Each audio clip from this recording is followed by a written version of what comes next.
kadib markii madaxweynaha jamhuuriyadda federaalka Soomaaliya mudane Xasan Sheekh Maxamuud uu maanta ku dhawaaqay ra'iisul wasaarihiisa cusub ra'iisul wasaare Xamse ayaa waxaa gebi ahaanba magaalooyinka waaweyn ee Soomaalidu dunida uga muuqaysa qabsaday isu soo bax waaweyn kuwaasoo Soomaalidu ay ku soo bandhigayaan farxadooda ku aadan ra'iisul wasaaraha magacaaban.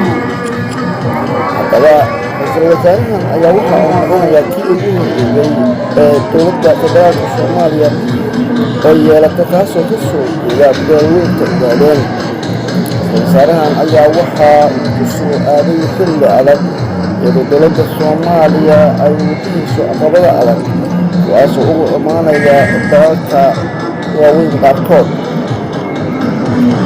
haddaba magacaabista ra'iisul wasaarahan ayaa waxa uu farxad geliyey beelaweynta Ogaadeen amaan ilaahay absan, waxaana ay sheegeen in ay xaq u leeyihiin sida ay beelaha kale oo lamidka iyagaba xaq u leeyihiin oo isku heeb yihiin.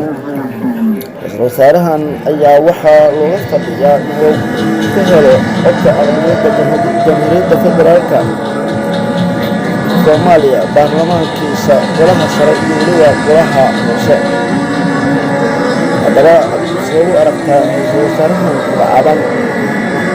dadka qaar ayaa waxa ay isla markiiba soo jeediyeen daliilo ku aadan ra'iisul wasaaraha iyagoo sheegaya in ra'iisul wasaarahan uu xiriir weyn la leeyahay wadamo shisheeye oo ay ka mid yihiin waddanka Kenya, waxaana faraha bulshada khilaafada muujinaya cod barbaaran oo intii diidanayay xilligii doorashada madaxweyne Maxamed Islaam, kaasoo guddoomiye uu siinayo islamarkaana wacdinaya inuu kulan la qaatay midka ka socda dowladda Kenya oo wasiiro ah qaad weyna ugu qaaday Islaam islamarkaana uu xiriir geliyo inuusan wax cabsiya dareemin maadaama dowladda Kenya ay garab adag tahay.